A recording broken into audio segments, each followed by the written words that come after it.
I remember one time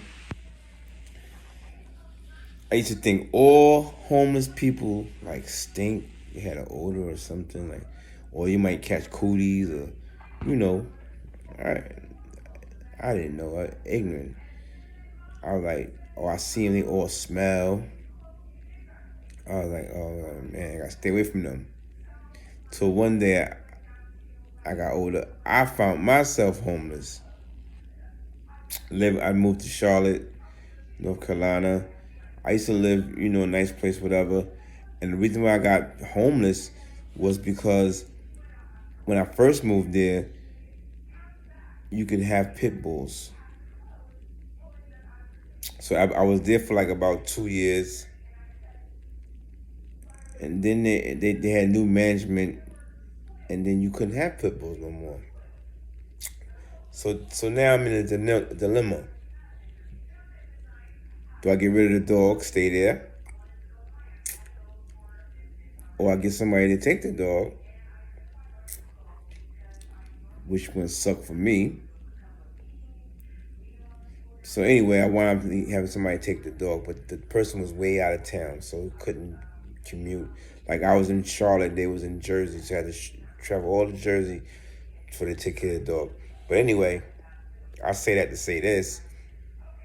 I remember sitting in the living room, nothing in it, all the furniture gone,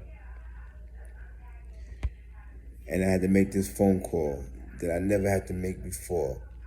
I had to find a shelter, and I never been through it. I never, not as an adult, I guess. I never had to go through it. So I'm like, wow, this is something different. I'm like, damn, I've been spending my life trying to stay away from them. You know, not in a disrespectful manner, but just stay away from them. Now I'm going to be with them. Now things have changed. I made the phone call. They answered, told me to come in for a certain time. I went in for a certain time. Then I had to, register in.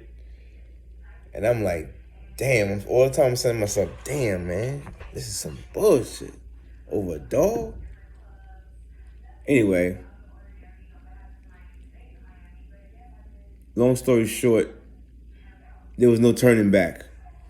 So when you first come in, you gotta be in a dorm with a whole bunch of people in the same little dorm. You want to say like the kitchen. They use it for the kitchen too, cause this is where they feed you at. But and it's nighttime, so at that time I don't know. So I'm in there. They give you a mat, and there was some smells. I ain't gonna lie about that, feet and all that. I'm smelling on my mat. I'm like, damn, I couldn't get no sleep that night. Till the next day, and I'm like, the next day came. I'm like, that was different. It wasn't as bad. It wasn't as good. It wasn't as bad, but it was different.